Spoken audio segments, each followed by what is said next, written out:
The Research Left Behind with Professor Ashley.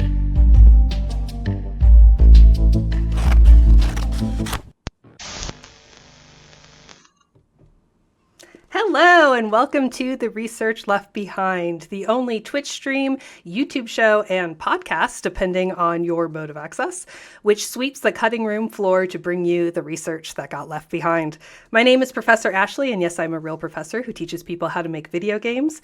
And tonight I am joined by Dr. Adrienne Massanari, author of many articles on the subjects of digital culture, online communities, platform politics. But tonight we're focusing on just one. And I actually had the physical book this time. It's getting green screened out, though. This is Gaming Democracy, How Silicon Valley Leveled Up the Far Right. It's the name of the book. And if you're watching on live stream, you can type !book at any time to get a link to where you can buy it from MIT Press. If you are watching or listening after the fact, make sure you check the episode description for that link. Faculty, staff, and students, please join me in saying thank you to Dr. Massanari for being on the show and telling us all about the research left behind on gaming democracy. Hello, Professor Ashley. Thank you so much for having me. Thank you so much for being here. I have an applause track that I play, and I think it goes on for too long. But it's going to sound really good. I'll take it.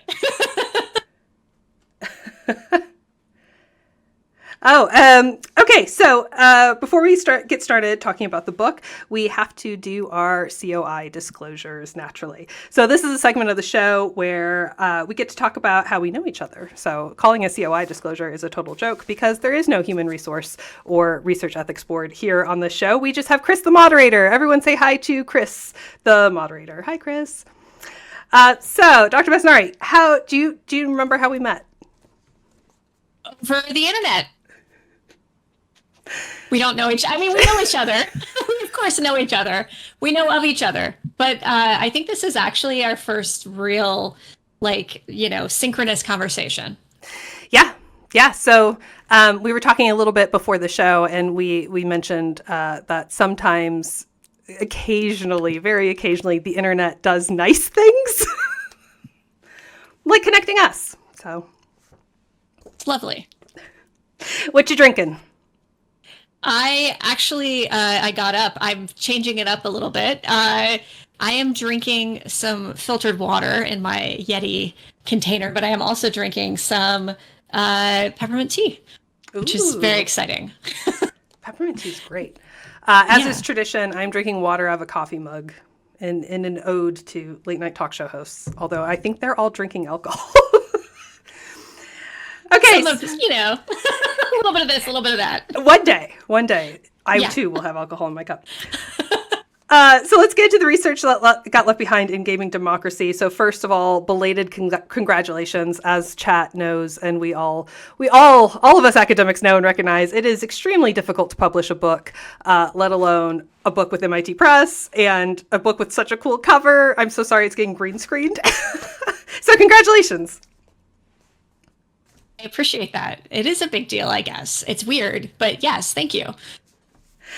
I want to talk a little bit about the book before we get started and talking about the research left behind. So the first question I have is more of a scene setter for the audience into the content and context of the book, because it made me laugh in the preface. It says the book is Gaming Democracy, right? But the preface says, this is not a book about gaming or democracy, despite having both words in the title. Instead, you talk about how it's a book about the design and structure of online spaces that impact our everyday lives. And so I wondered if you could say a little bit more about what you mean by the design of everyday spaces that impact our lives, and if you could give us an example that maybe is not in the book that illustrates that. Yeah, well, I mean, it was sort of a tongue-in-cheek thing to say that this was not about gaming or democracy. Part of that was, we could go at length about why that is. Part of the things that you do as an academic is sort of anticipate arguments or counter arguments. And so what I didn't want people to do was immediately jump to, well, you're not a political scientist and you're talking about sort of politics, or you're not really talking about games in this, even though you are kind of, so part of it was kind of, in some ways, it's kind of a cop out to be like, hey, it's not about either of these things. But I think the bigger thing that I'm pointing to is like the fact that social media generally is now becoming this space that we're trying to make sense of the world through, right? And media generally, we've been doing that for a long time. But I think social media creates this new, adds this whole other layer of, you could think about like the compare and despair that we might do on, when we're looking at somebody's amazing trip or something that they've taken a picture of, and like we're like, how are they so, their selfie is so gorgeous, and like we're stuck with feeling like kind of crappy about ourselves.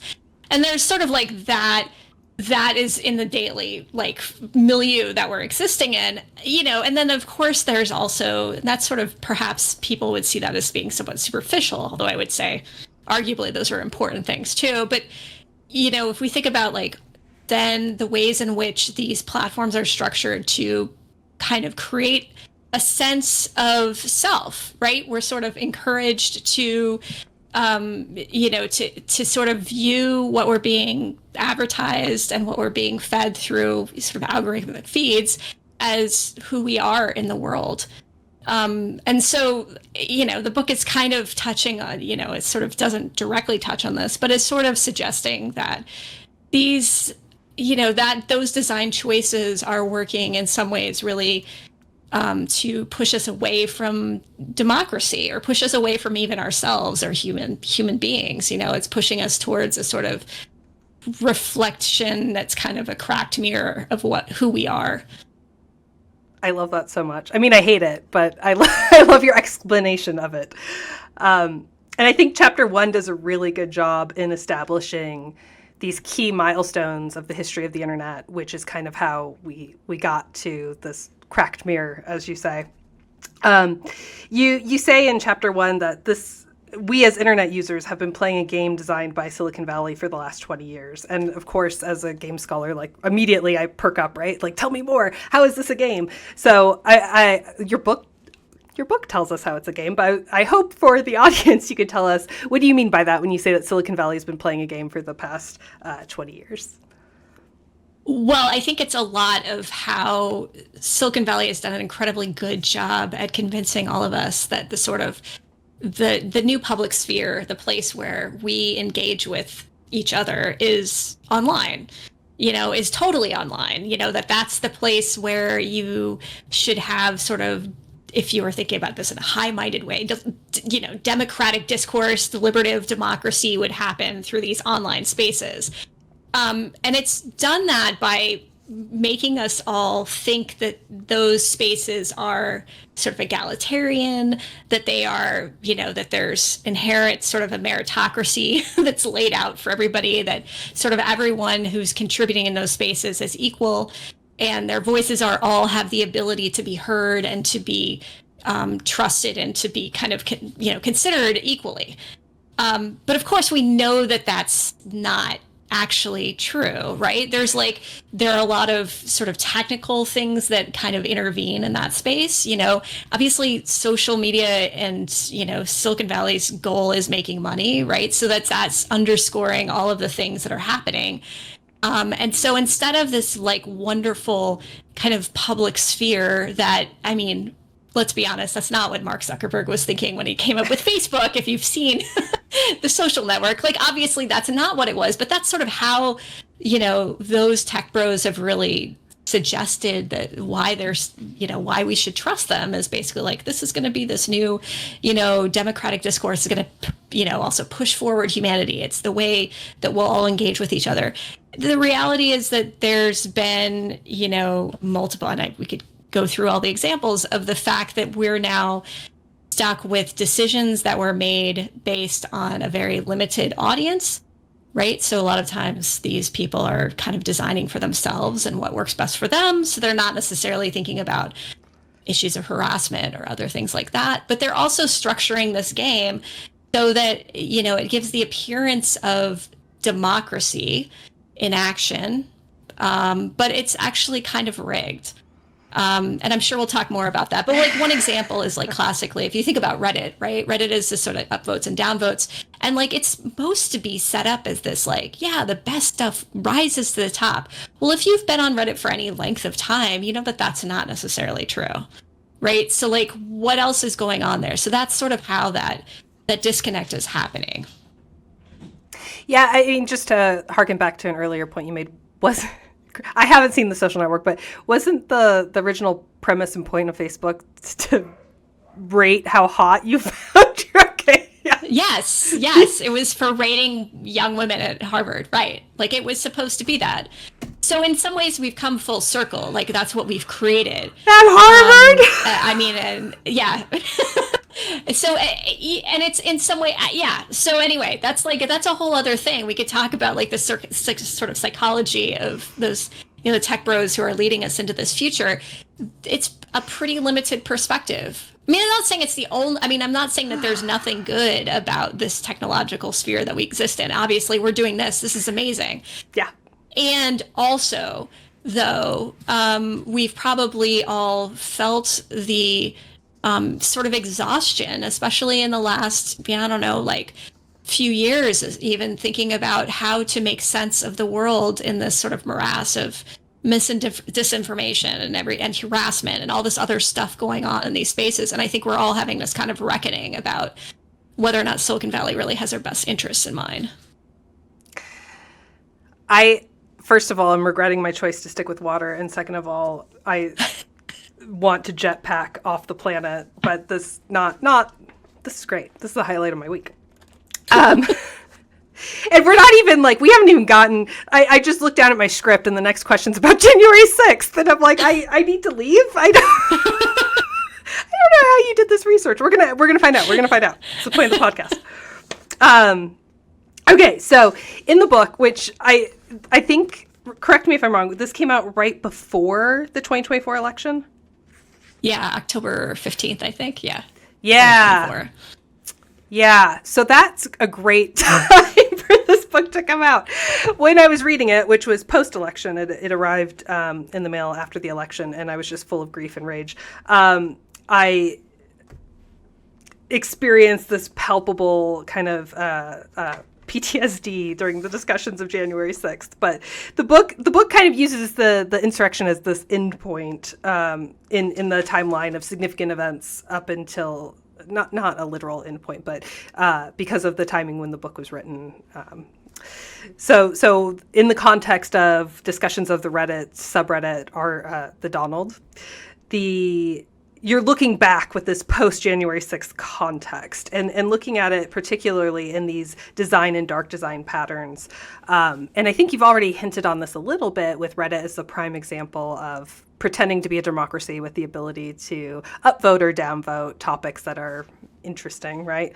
But how specifically did those dark design elements contribute to something like January 6th?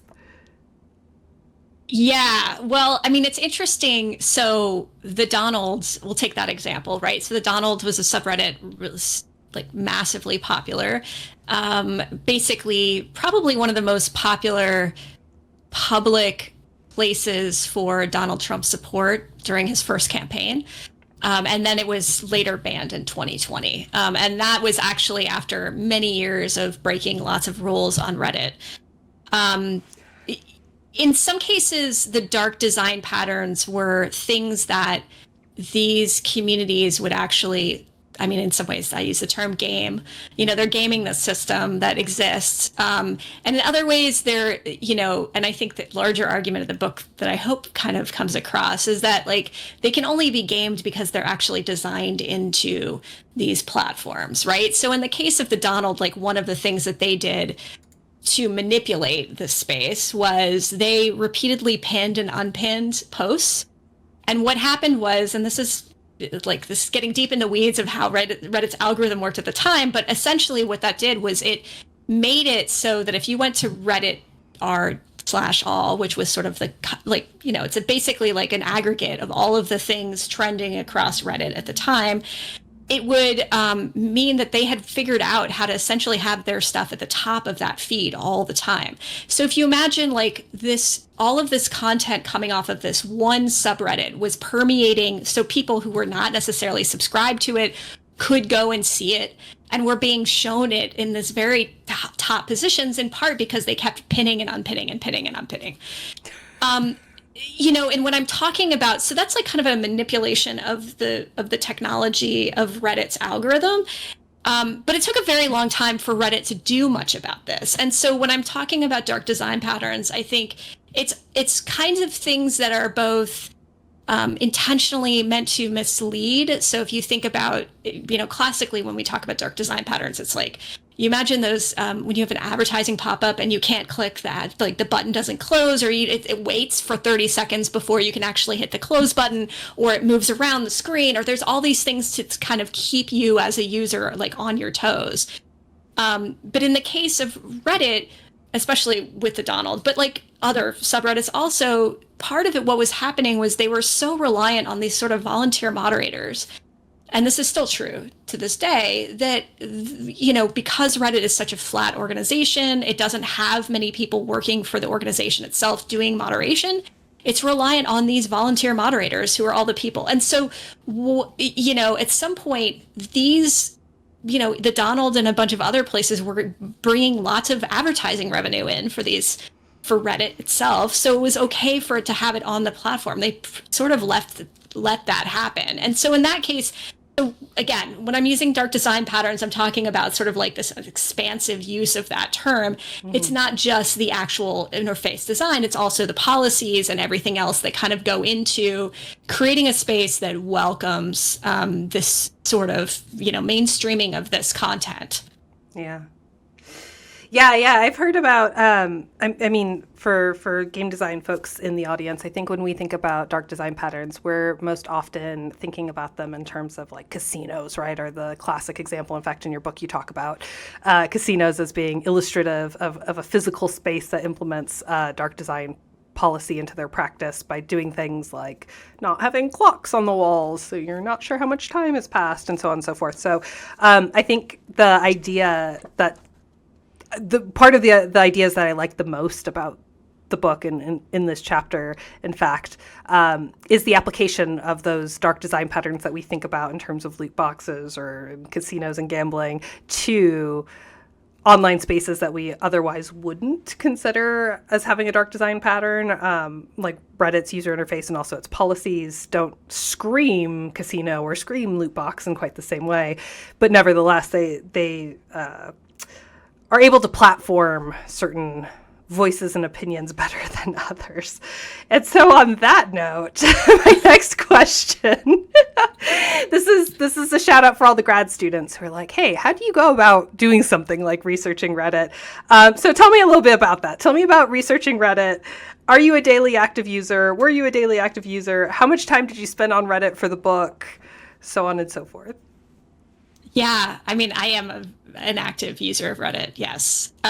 Probably less so. So I actually wrote a book prior to this that came out in 2014, 2015. So about 10 years ago. That was about Reddit. So, and that was a digital ethnography of the platform. And if you want to like see a time capsule of what Reddit was like back in the, early 2010s, you can like look at my other book for that, because and some of the themes, actually, the things that I started noticing on Reddit, and that book really focused on this idea of participatory culture and the ways, the playfulness and the sort of culture of Reddit, which I think now, Reddit is a much more mainstream platform, and there's lots of things about it that have changed for the much better, I would say.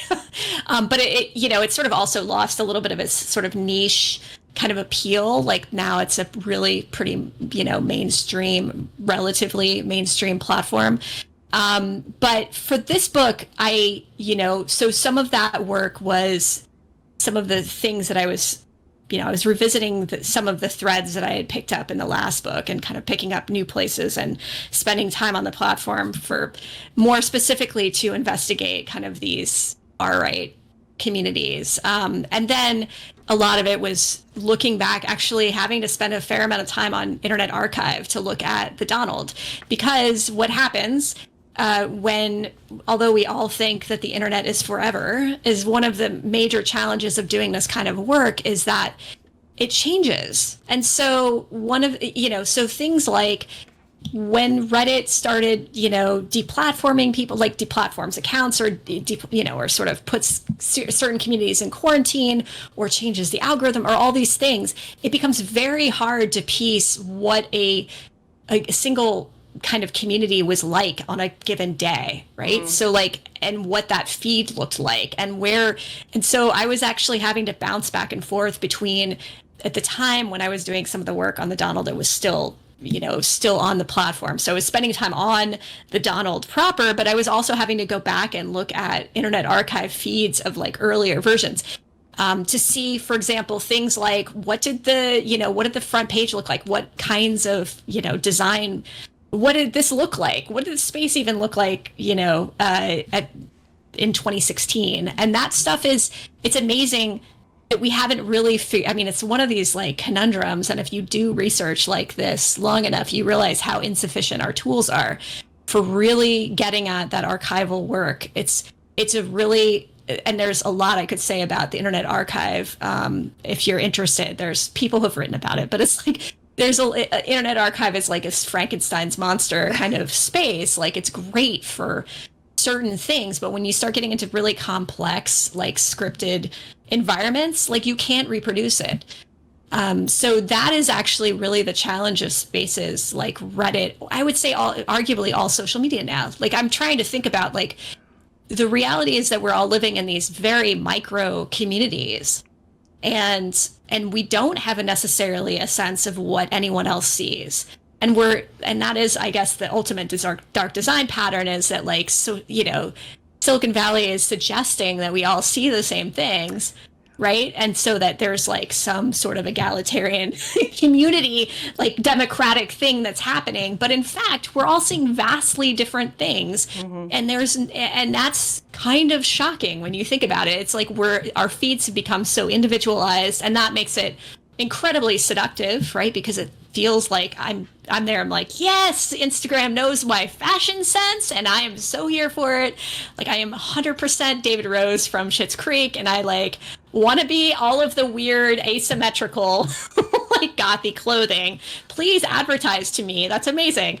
But at the same time, I know that like everybody else is getting their own version of that. But that's like, and you could say, well, that's just advertising, but it is also, of course, not just advertising. This is like, we're now in this space where we're realizing people are having like vastly different experiences of this, this world, and they're bringing it into this, this material world as well. Yeah, it's really hard. And I think that's where, this diverges into the next question, but this also is where people are getting vastly different perspectives on what's going on in the world and their news sources, right? I did want to circle back to one thing you said. You said that your previous book was an ethnography all about Reddit. So I was wondering if you could tell us the title of that book. Of course. It's Participatory Culture, Community, and Play, Learning from Reddit. And it's Peter Lang. I think it's out. It's sort of it's in print. It's expensive, though, so you can get it at the library, or you can email me, and I might be able to hook you up. Oh, awesome. That's very kind. kind. You want to read it? Super kind. I would rather my stuff be out there than like not out there. Actually, and that is a pro tip for any grad students, especially who are in the audience, or undergrads too, who are motivated to read things. You can email professors, and they usually love it. They love giving away their articles. So if you can't find something at your library, which is your first choice, oftentimes the people who wrote it will be happy to share a preprint copy with you. Shout out to libraries. And also, there is a perception, I think, that when you see a textbook that's $300, I think there's a misconception that we get that money. Yeah, we do not. We do not, no. And if you're watching this, this is the same outfit I wear every week. I have one outfit because I don't get that publication money. That's a joke. Very true. Very true. So I hinted at this, right? But when we're talking about how algorithms silo us and they feed us the cottagecore fashion that they know that the algorithm knows that I'm talking about the algorithm like it's this omnipotent being, but in some ways it kind of is. It knows what we like in taste and fashion and whatever. But as I alluded to before, it becomes much more problematic when we're getting different sources of news.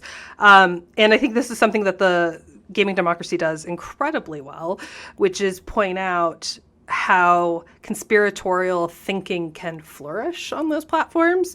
And I also thought it was very funny that we've only done 3 episodes of the Research Left Behind, and conspiracy theories have come up on 2 of them, which isn't a lot, but it is weird that it's happened twice. So let's talk about how you say, as in chapter 2, that conspiracy theories give people a sense of structure in this otherwise chaotic world. And I want to know a bit more about that. So from an anthropological or sociological perspective, elaborate on that. What do you mean by that? And then also, I hate asking this question. Not answering this question. I won't answer this question, but I hate asking this question. How much research did you do into QAnon? I feel like saying that word is going to summon. It does feel like it is sort of some like Chthonian type creature from the deep. Great questions.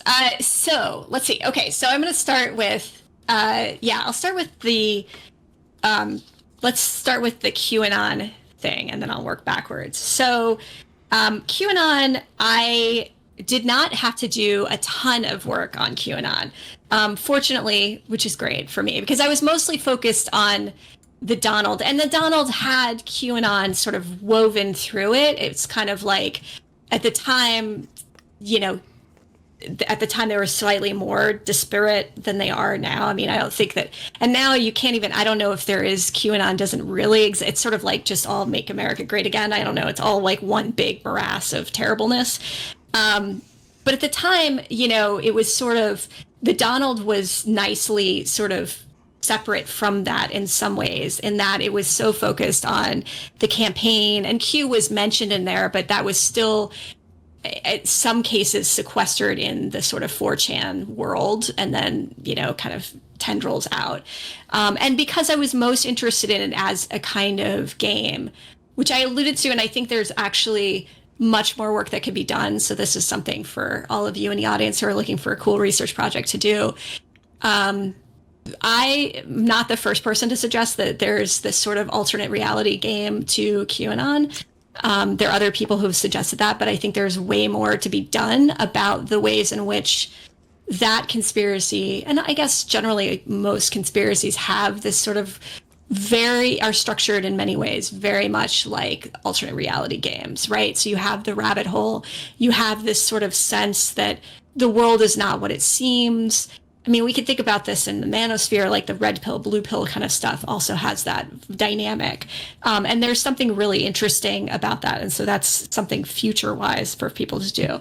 But going back to conspiracies generally, I'm super indebted to Jody Dean has a great book about UFOs in America. I'm trying to remember. Aliens in America, I think that's the column. And that's from a while ago. That's from the 90s. She was talking about UFO people who are into UFOs and the ways in which they would gather on these message boards, right? So this is early web. And they're gathering on these message boards and finding this community around this conspiracy theories.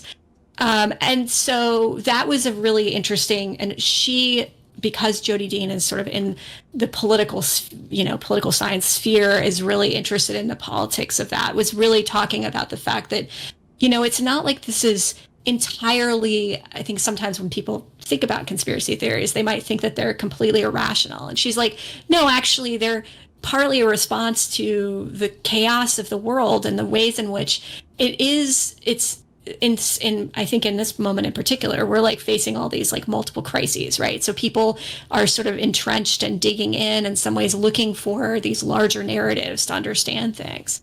And so in her case, she's talking about these UFO, people who are into like aliens and thinking that there's this conspiracy that's being held from them about, aliens by the US government.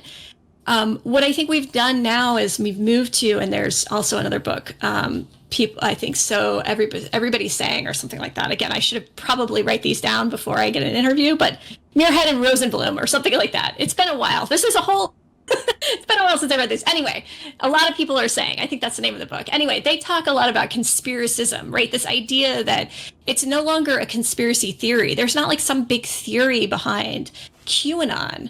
right? It's like it's just everything becomes evidence of the thing itself. And so there's not some, with QAnon, if you went down the rabbit hole to try to understand, like, what is the, what is the foundational sort of thing animating this belief? It wasn't like, there wasn't sort of, it wasn't even a distrust in government. It wasn't any of those things. It was just this sort of sense of chaos around all of these disparate things, which is where you sort of get into going back to, and we have not really touched on Gamergate, but like classically in Gamergate 2014, a lot of it was just like, well, if you just repeat it's about ethics and games journalism enough times, that solves everything, right? That just becomes, it's like just repeating it over and over again. And QAnon sort of like perfected that mode, which is just sort of like everything becomes proof positive of the conspiracy itself. And it doesn't really have some sort of larger, I guess, animating narrative about it. Yeah, so that's kind of my take on conspiracy theories. There's a lot of amazing work out there, and I encourage everybody to kind of go and look at some of it, because it's like there's great stuff that's come out of political science about conspiracy theories and why people feel connected to them. And I think that it's important for us to not kind of entirely just dismiss this, right? Because there's also, and I do want to mention this too, there's also like there's a long history of reasons why particularly marginalized groups should feel really connected to like suspicion about institutions and about the government and lots of things, because there is actually a long history of those groups being taken advantage of in various ways. What's interesting about sort of QAnon is it's like using that same kind of animating feel about like they're out to get us, but it's coming from a more dominant group, which is probably not necessarily in the same kind of, they're not at the same level of threat as other groups might be. Yeah, no, absolutely. I think the book Medical Apartheid is a really good example of groups that should be suspicious of absolutely institutions like medicine and the government and so on and so forth. I think this is a follow-up question, and I think I could ask this of the book as a whole. This is another more meta-level research question about your approach and your methods, but something that I find when researching communities and organizations that may have differing political views than myself, or may have horrible things posted to them that I personally would rather not see when I close my eyes at night. How do you inoculate yourself against? I wrote brainworms in the script. So for listeners and viewers who may not be familiar, brainworms is the slang term that is used in communities who have been negatively impacted by groups like QAnon. Just Q and the Anons. Apologies. I think people who study it would be very cross at me if I conflated that. But it describes people who fell into conspiratorial thinking, the idea being that you have like a worm eating your brain, so to speak, that predisposes you to conspiratorial thinking. But was there anything that you did to inoculate yourself against falling for conspiracies as you did the research? I think this is one of the most challenging things about this work, and it's something that anybody who's doing, we call it sort of unsavory populations, working with, or sort of, there's a lot of terms for it, but difficult communities, if people are doing work on, I have friends who do work on incel communities, or like they're doing work on far-right communities, or doing work on, anti-abortion activists or things like that, where they personally are really at odds with whatever community they're engaging with, or men's rights activists. And it's one of the most challenging things to think about. How do you engage in those communities, especially if you're doing like ethnographic work or sort of qualitative research, in ways that both respects sort of the humanity of those communities without then also kind of taking the bait, and I don't have a great answer for that. I think it's different for each person. I mean, one of the things is I encourage, especially for those of you who are earlier on in your research careers, to kind of really think hard about and get a lot of advice about doing work in these communities or with these communities. Or if you were like, I want to do that QAnon study, that sounds amazing. Yeah, you need to go talk to some people who have spent a lot of time doing that kind of work. And I'm saying that not because I don't think that you're smart. But it's not about that. It's more about there are other people who have spent time and have probably made all of the missteps and can help you create a study that's going to do what kinds answer the questions that you may have, but also not put you in a position of having significant mental harm done, because that's the reality, is that this stuff is really could potentially be really harmful. It's content. Like, I don't think anybody doing this kind of work isn't very well aware of the fact that it takes a toll, right? So like for this particular book, I was kind of like, all right, well, I'm kind of done talking about this for now. I mean, alone. Like, I was like, I'm happy to co-author with people. I'm happy to jump on projects. I'm happy to collaborate or mentor students or whatever, all that kind of stuff. But I don't necessarily need to be forwarding in, like, doing this kind of project again alone. And I think that conversation's been happening among people doing this, is now the importance of community.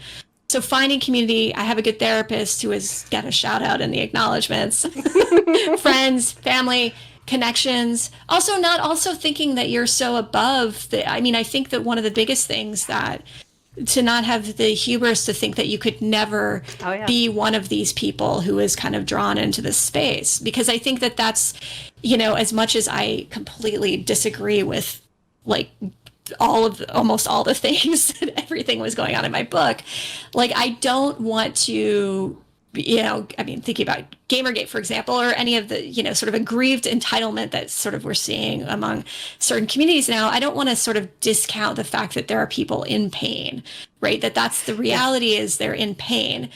And so that's not to say that lets them off the hook about being, jerks about it. But like, it's more to say that that I need to also be aware of that and not let that kind of make me into, have a little humanity, which is something I think we're sorely in need of these days anyway. And so on the flip side, right? None of us are immune to conspiracy. None of us are immune to propaganda, right? So was there anything that you came across in your research where you went, hang on a minute, these guys have some funny ideas and they might just be true. They might be onto something. Well, I think that distrust of elites is a healthy distrust of elites is important, right? I mean, I think that this is not entirely to say, like, I'm angry right now about the complete lack of interest in expertise, but I think that some questioning of power is really important. I think questioning of a consolidation of power is incredibly important.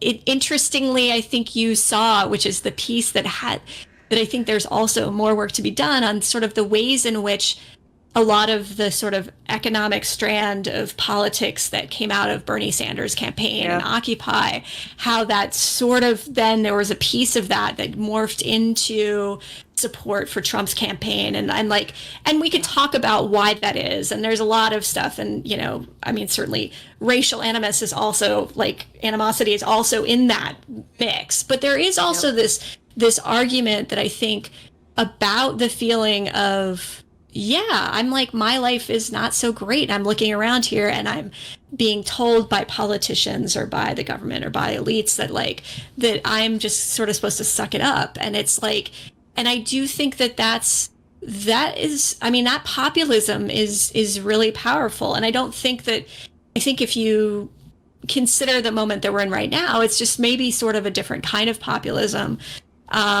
And hopefully whatever resistance is happening right now to kind of other things going on, it's like, we're realizing, though, that the limitations of these institutions and I think that's, some healthy skepticism is important to have. So it's just that this was not healthy skepticism, to put it mildly. So you think that we did land on the moon, is what I'm hearing. I absolutely think we landed on the moon. Yes. Yeah. Well, I tried. Chad, I You tried. should try. I tried to see where your limits are. It would be a great study. I don't know if anybody's seen Room 237. If you want to watch some like amazing ways that people like maneuver conspiracy theories about all of that stuff, it's about The Shining. So it's a great documentary. But anyway, like, so like, of course, like we can read into text all kinds of things. And I do think, with these, again, with a lot of these unsavory communities, what they're responding to is a real sense of legitimate pain. You know, I mean, again, I don't think that it's because they fully understand everything, but I do think that this is not something that they're making up, their own sort of emotional state. Yeah, no, absolutely not. And they have, okay, sheeple. Now these, there's a shepherd, right? Whenever we see people in movements, just like anything else, right? You have your kind of leaders and your leaderboard. In the book talks about the intellectual dark web, which I had heard of the dark web before, and I had heard certainly of Joe Rogan and Jordan Peterson, unfortunately, but I hadn't heard of them collectively referred to as the intellectual dark web, but it makes total sense. So you also lump journalists like Andrew Sullivan in there, who these are a group of people who are just asking questions, right? Who pretend to be, or actually maybe I shouldn't use the word pretend. Maybe they legitimately think they are being fair and balanced, but they effectively give platforms to fringe ideas, and importantly treat those fringe ideas as sensible or rational, or at least don't question them or push back on them, you know, as nearly as hard as I would. If you had happened to come on here and said, look, the moon landing was fake, I'd be like, Adrienne, we need to have a conversation. We'll get Jim on board and we'll talk about Unreal Engine.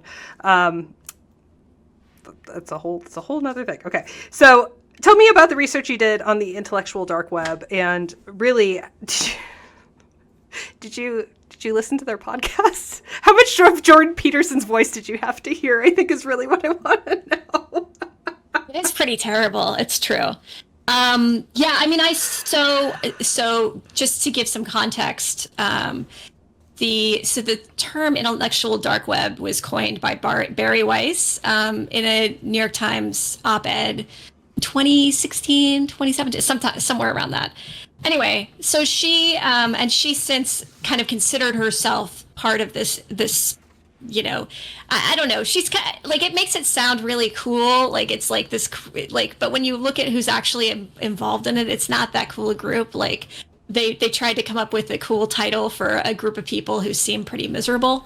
But yeah, there's several different strands of that, right? There's the people who are sort of coming out of the new atheist movement, right? So the Steven Pinkers, the Sam Harrises, the sort of really truly quote unquote intellectuals who are coming out of that space. And then you had the journalists like, Andrew Sullivan.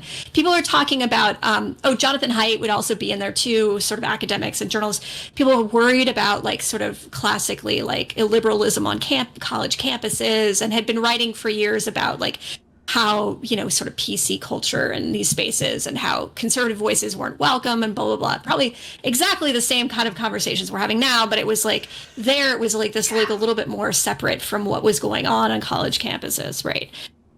It was more of a thought exercise. And then there's people like Joe Rogan, who I think, you know, would say that sort of bro podcasting sphere that people have been really excited to talk to me, and I'm sure like lots of other people, about post the election, kind of pointing to that space as being why Trump got reelected, right? This sort of fear of people who have these long rambling 2-hour conversations with whoever, and you know, the Theo Vons, the Joe Rogans, all those people, Andrew Tate's being a like more extreme version of this sort of, but all of them having these sort of giving just platforming people. I had been aware of Joe Rogan, and I had been yelling about Joe Rogan specifically for years, and no one was listening to me. And the reason I was yelling about him was because I knew that he had people like Gavin McInnes, who was the founder of the Proud Boys, and Alex Jones on several times, right? And he was considered good friends, and among many, many other people. And listening to those conversations, it was so clear that you know, Joe Rogan had no business I mean, by standing by his sort of role as this like comedian guy who's just asking questions or just having a conversation or whatever, it was like, yeah, I was just like, you have no business giving 2 hours of time that's like completely uncritical. Like, I mean, one could even say, do any of those people deserve a platform at all? But I mean, if you're going to give, Alex Jones a platform, like he already has one, first of all. But if you're going to talk to Alex Jones, you're going to talk to Gavin Nicholas, and you're basically going to just sit there and go, oh yeah, that's interesting. I never really thought about that. And then talk about I don't know, MMA fighting and whatever else, the Joe Rogan-y stuff that he does, and sort of try to find commonalities in that. I think that while that may make sense for thinking about, people that you have sort of minor political differences with, I don't think that Gavin McInnes deserves having a conversation like that. No. Like the Proud Boys is a fundamental hate organization. Like there's nothing about it that's, in my mind, really redeemable. And so having someone like Joe Rogan, who has a huge platform and also is not going to ask questions that mean much of anything, but is just going to sort of let people talk, I don't know, that feels really just like further polluting this sort of already messy information ecosystem we have. And I don't know. I mean, I think people have mixed feelings about Rogan, but in part because I don't know, picking on Rogan. I think he could probably handle it. I just realized he's probably fine.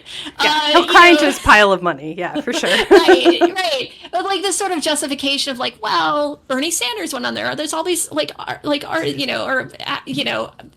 athletes and actors and all these other people go on there, and it's not the big deal. It's but the thing, it just is, there's been research. I mean, I think Whitney Phillips some years ago wrote for Data and Society a piece about the oxygen of amplification and the ways in which journalists were covering this far right and sort of allowing, just sort of doing it in this kind of wide-eyed, oh, this thing is happening, and uncritically sort of ceding space to a lot of these ideas. And I think you can look at our contemporary media sphere and see that tendency is just continued. And so, yeah, people like Rogan aren't helping. I mean, and I think, and most importantly, and this is the part that why I was also thought that he was really dangerous, is because who's listening to those audience? Who's his audience? Yeah. Well, it's a lot of young men, who are primarily being drawn in. It's where are the spaces that young men, as someone I was talking to once, they were where are the spaces that young men can hang out to, listen to, and are allowed to exist in? And it's mostly around gaming, and it's about physical fitness and bodybuilding, and and podcasts about MMA and stuff like that. It's all this very, and you can imagine that gets into a space that again becomes very echo chambery and kind of and so the intellectual dark web, just to tie it back up to that, they were all citing each other. They're all talking about each other, they're all talking about their own thing, and they're creating a different sense of what it means to participate in the public sphere, which is I can bring these pretty terrible ideas into the public sphere if I'm just doing it through the lens of just asking a question. I don't know. Right. Or is this person deserving of human, are they a human being or not? I don't know. Let's find out. And that's there's that's, I find, pretty gross. It's totally gross. To say the least. And one of the things that struck me through this conversation is that there was a form of journalism, an investigative journalism in the 2010s. Louis Theroux is the journalist that I'm thinking of, who did these shocking BBC documentaries where he would go and spend a week with the Ku Klux Klan, right? And this was done in the name of investigative journalism, and he was exposing some really shocking ideas. But at no part, at least then, was there a conversation about is this okay, right? Are we, by exposing these ideas, actually introducing more people to white supremacy? And part of me wonders how much that has to do with the fact that Louis Theroux is British, and of course the British Broadcasting Company was the one who's hosting it. So he did this whole Louis in America, where he went and it's almost like being at the zoo, so to speak. Like, look how these Americans do things. That's quite interesting. Well, we don't have a racism problem in England, so we don't have to worry about it. He never actually said that, of course, but maybe it's easier to do on your home turf. But I think the larger point that you just brought out, which is a really good one, is the issue with giving airtime in any capacity to these things. And by no means am I suggesting that we don't research or talk about or write about or study these groups, but is that we're inadvertently perhaps introducing more people to the concept in this shock and awe kind of format of, oh, isn't that, look at these people, which is also a little bit dehumanizing to the subjects, right? All right. Yeah, absolutely. Sorry, I didn't mean to cut you off. Okay, so this is chat. I'm going to say a swear. This has been a wild stream, okay? I never swear on stream, but I got to a point in reading, and honestly, I should probably auction off my copy of this book for charity because it's full of marginalia, including drawings of just like barf and a ton of Post-it notes, as you can see, while I was reading it, because it's just an overwhelming amount of really good, really strong information that's also extremely frustrating. So you point out that these platforms, the intellectual dark web, is important. We should care about it as people in a society because it essentially allows assholes to flourish. You do not use that word. Chat, I want to be so clear. Dr. Massanari does not use that word at any point in the book. That is me using that word, but I honestly have no other way to describe this particular individual and example. So the book gives an example of this former Google employee, James Dalmore, who wrote a manifesto in 2018 about how white men are being pushed out of the workforce due to DEI efforts. So first of all, congratulations on your restraint in not using the word asshole in this chapter.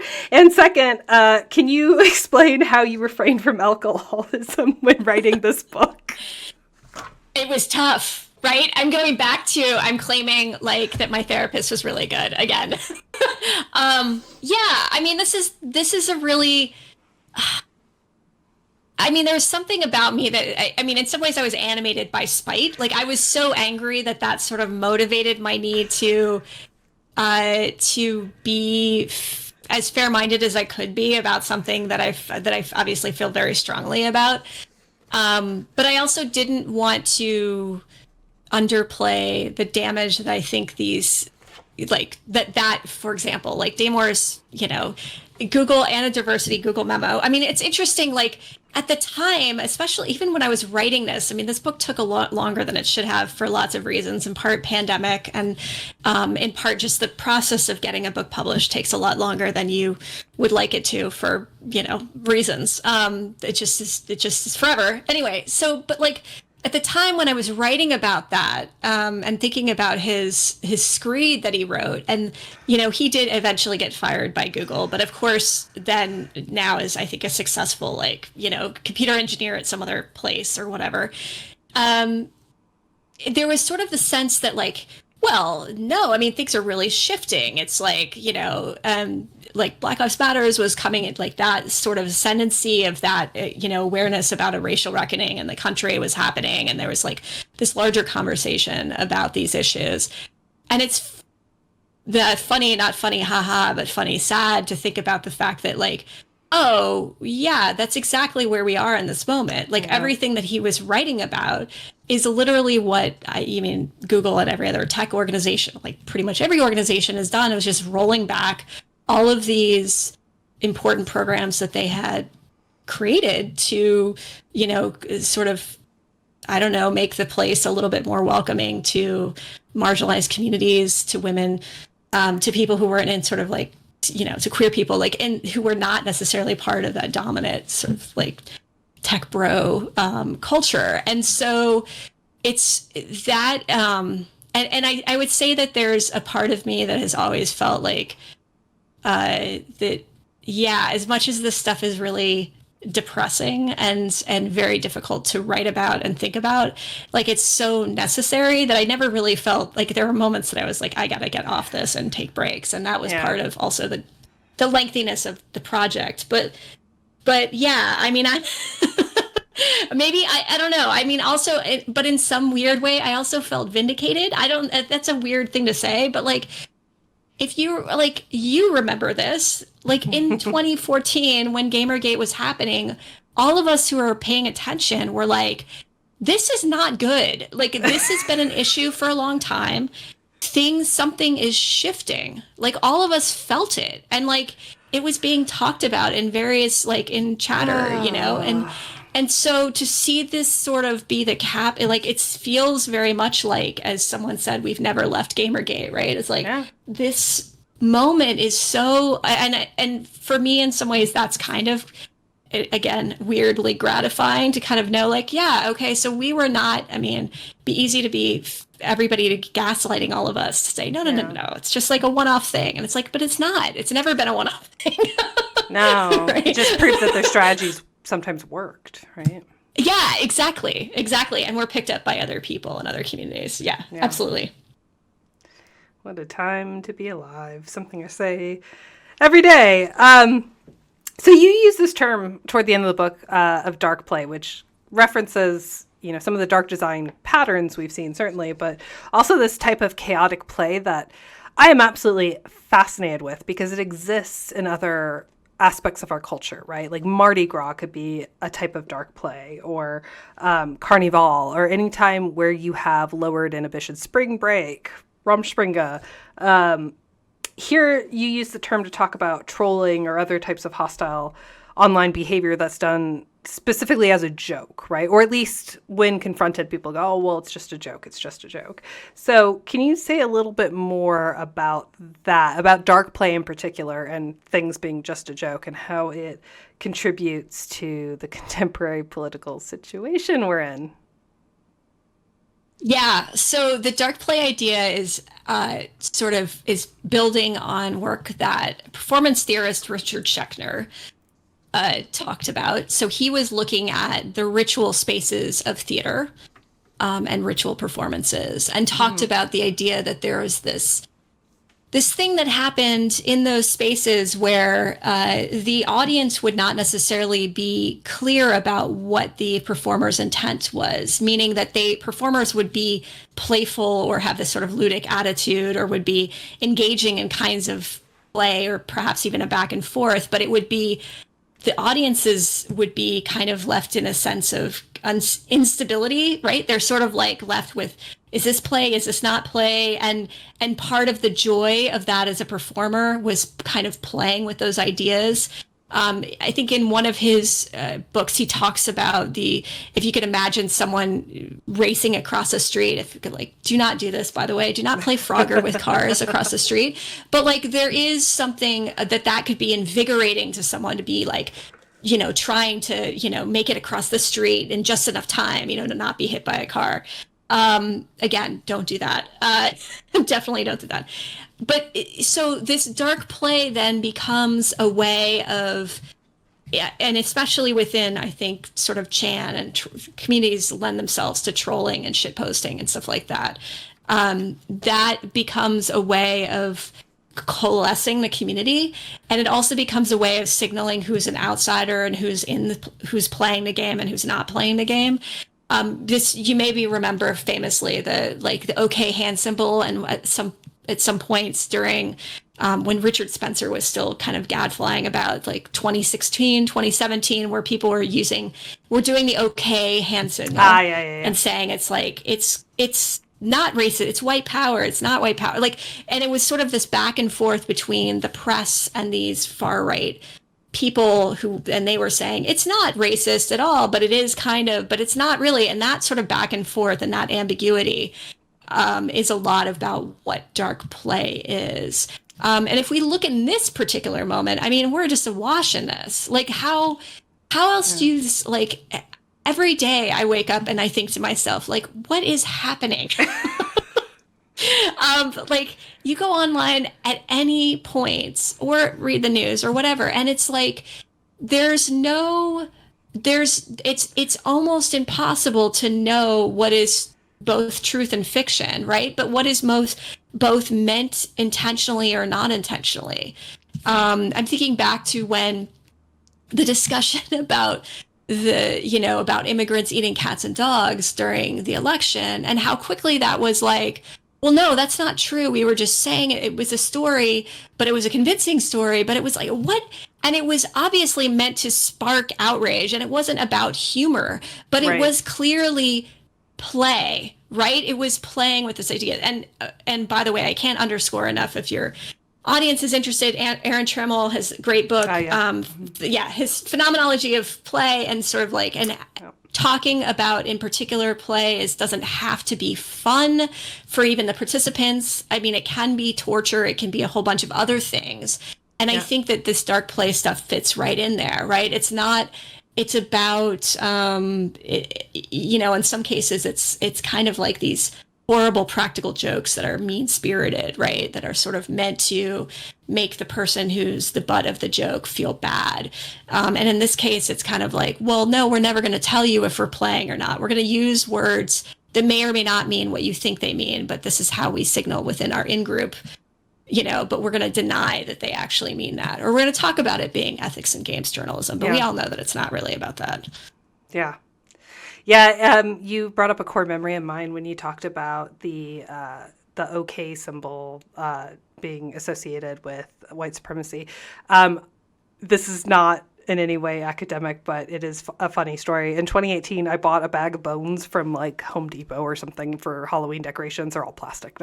Buying a bag of bones sounds terrifying. Not real people bones. Definitely like styrofoam or plastic. But they were humorous to put, when this was like the fad of everyone doing tombstones on their yard. And so the idea was that you would have these skeletal hands popping up being like, thumbs up. And so one of them was the OK sign. And we, as a family, had to sit down and go, could this be misconstrued? Let's throw those ones away. Yeah, I mean, that's absolutely. And that is a great example of like the ambiguity of, and I think that's probably where we're all in right now. I mean, the amount of stuff that I'm like, wait, is this true? Is this not true? Like, what? And I mean, and let us not even talk about AI entering into the conversation. So, right. Yeah, that's it's a whole nother stream. All right. So I'm going to read a quote from chapter 5 and then ask my question. So the quote is just really beautifully phrased, and I wanted to read it out because I liked it so much. So, you write, my analysis suggests that Silicon Valley's system of values, while pervasive in the technologies we use, is ultimately harmful. It positions all players as equal when most of us are, by design, increasingly non-player characters who have little agency in a game world structured by technologies like algorithms and artificial intelligence we cannot fully grasp. I love this passage because this kind of ties everything together, right? Of gaming democracy and the metaphor of Silicon Valley viewing platforms and politics as this meritocracy, which we all know it's not. And then putting us, this really stuck with me because as gamers, tips Fedora, I often think about myself as a player character, but you are completely spot on in that we are all NPCs as far as billionaires are concerned. So my question is, what does it mean that increasingly we are non-player characters in this game of Silicon Valley? Well, I think that this is where this is kind of exactly what we were just talking about a little bit. We're increasingly sort of subjected to, and I that's kind of a weird thing to say, but I do think we're subjected to these spaces and these, environments. And obviously our world is now increasingly on and offline as like just one big mass, but we have no sense of what's real and what's not, or it's becoming even more and more difficult to ascertain that. I was thinking the other day about something that I had experienced during COVID.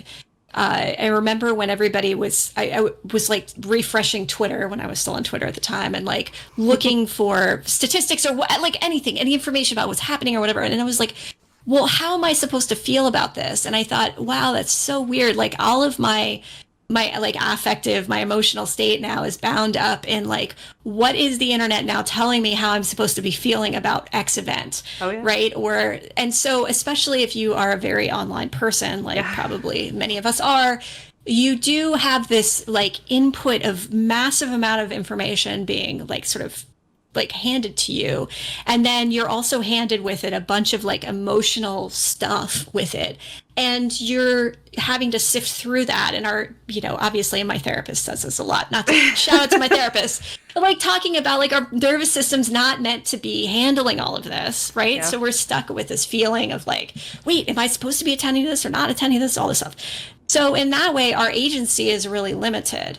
I think what's interesting is like that the suggestion that like, when we think about how Facebook or all sort of user generated content is the web, right? Like right now, this Twitch is the platform, but you are providing all of the content from Twitch is from all of these people like doing streams and like chatting and all this other stuff. Like it doesn't exist without us. And yet we are boxed into the sort of this structure that is very limiting.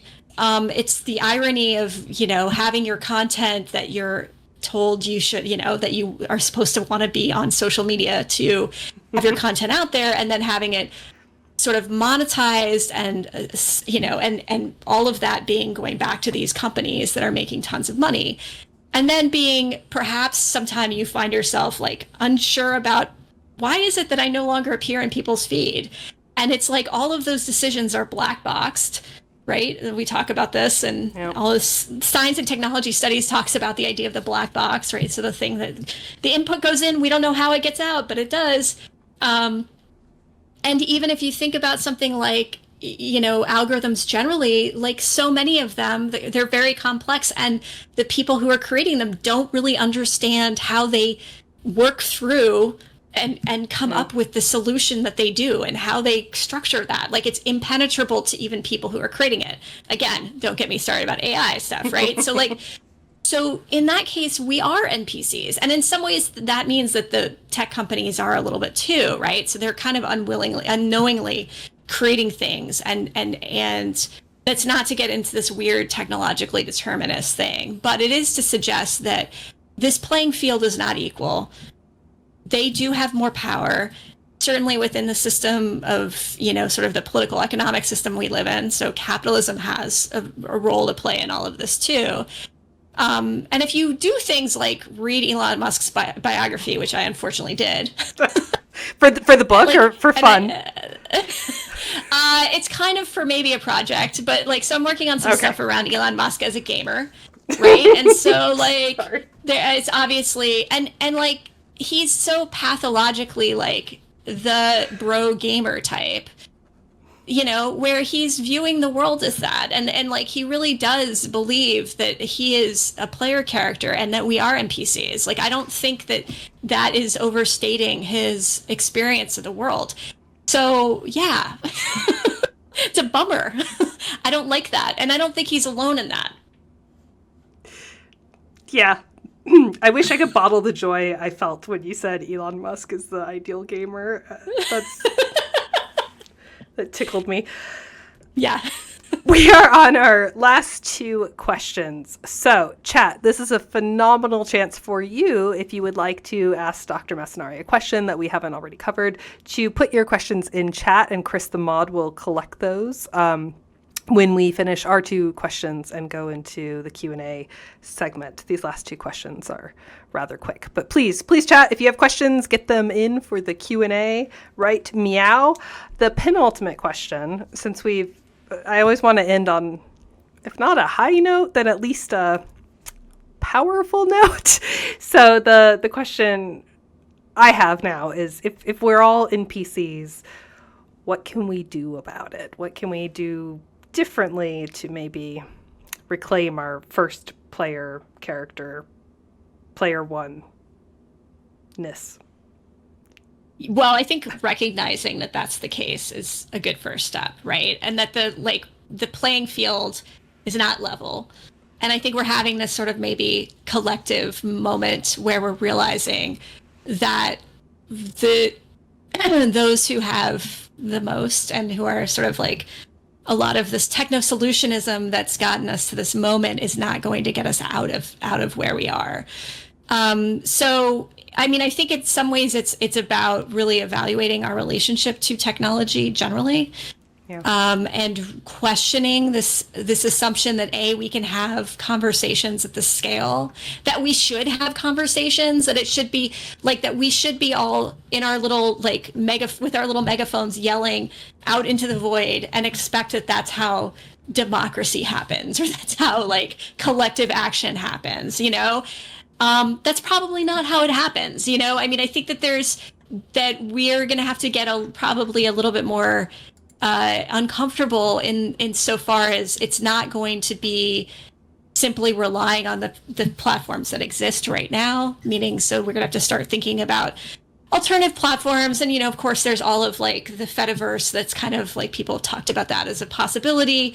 I think also I'm heartened to see people sort of talking about the need to touch grass and to, you know, move to other spaces, right? And to kind of connect with community in a very like real way. And I of course also feel mixed about that, because I don't want to downplay the fact that what this offers is some tremendous accessibility for a lot of people, and that's really important to kind of keep in mind too. So I don't want to downplay that at all, but I do want to say that I think we're going to have to be a lot more strategic as individuals about what it is that we're looking for in these spaces and what we're getting out of them. And I would have, and the book came out, like, if you like have some high-minded discussion about like policy things and all that other stuff, that's probably not going to happen for a while. But I think recognizing also, I just think that, you know, the fact is that I'm very heartened to see people having conversations about this system that perhaps we've really taken for granted for a long time and thought that was sort of infallible. So very much the American exceptionalism that like gets wound up everywhere. And that many of us have been like sort of brought up to believe this sort of story, and are realizing in really profound ways and important ways and necessary ways that this is a limitation, like there's limitation, that this is a fragile thing, that this has not been an equal playing field for everybody. Right. And that we need to be more conscious about that.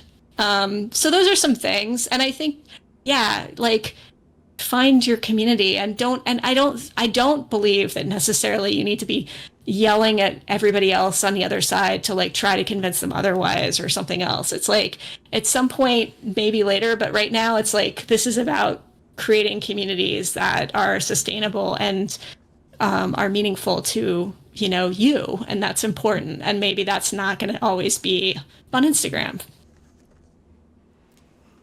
That's great advice. In fact, we are almost done with this program, so we can go and touch grass ourselves. Yeah. So overall, this is the final question. Overall, what is the research that got left behind in gaming democracy? So there's actually a chapter that I proposed in the proposal that did not get into the final piece. Dun dun dun! This is the real juicy stuff. This is why I'm here. That was about fascist AI futures. Stop it! That was literally what it was called. And the reviewers said, I don't know, it seems like this may not be in keeping with the rest of the book. I'm angry now because it definitely would have been appropriate. I get why they said it, and I get what it wasn't exactly the right sort of lens to use, and it didn't fit exactly. But I was sort of the argument that I really wanted to explore, and it's probably maybe happens down the road, is sort of this idea of, is it that really technology, which is a lot of philosophers have talked about, technology is sort of always consolidating power, right? And is always about, oftentimes used by those in power to consolidate power. It often is, the sort of administrative function. And I think that there's, I think with AI, we start seeing that happening in real time, and the ways in which, most recently with Doge and everything else, that like, oh, right, yeah, that oftentimes technology is is working against all of our own best interests. And so that's probably the main thing that got lost in the sort of thing. So maybe that'll be another piece somewhere down the road. That's amazing. I have to ask now, as a follow-up question, are you a fortune teller? I do feel like Cassandra a lot of the times, because I do have a little bit of moments of like that I say some things and no one really believes me, and then I'm like, I don't know, and I don't want to be the person who says I told you so. But yeah, so I think that's the staying power that the book has for me, is that it's I mean, reading this, knowing the publication date is just like, oh no, all these things are coming true. This is terrible. I felt like that too, actually. So, and I think if I had played it right, it was done like a year and a half, like it was done a year before or whatever. So it was even more than, you know. Oh yeah, absolutely. Which, Yikes. if nothing else, like maybe the positive outcome of this is to say that not everything is chaos, right? You don't have to believe in a conspiracy theory, because things are actually quite repeatable and even in some cases predictable based off of observed patterns in society and technology. And that's how you were able to see the future, right? It's true. And I also wanted to add one more thing to your last question about the things that I think we can take from this. Do not cede play and games to those who are there to consolidate power. Like, that should be the place that we look to for creating futures that we all want to live in. Like, I firmly believe that. And I really do think that is probably the most important thing that, like, and I haven't been great about doing it in my own life, but I think that we all can do is find those moments of play and games and joy to kind of consider other possibilities, to imagine that. I mean, that's what gamers are really good at doing, is like coming up with new worlds and imagining that. And I think that is what is going to help us, you know, get out of this. So we have to do that and not allow it for other people to be envisioning their version of the world. Amen. And you know what? Let's end on that. So please join me once again in thanking Dr. Massanari for her time, patience, and book. Adrienne, do you have anything you'd like to plug? Any new publications out since that? I mean, it's only been a year, so probably.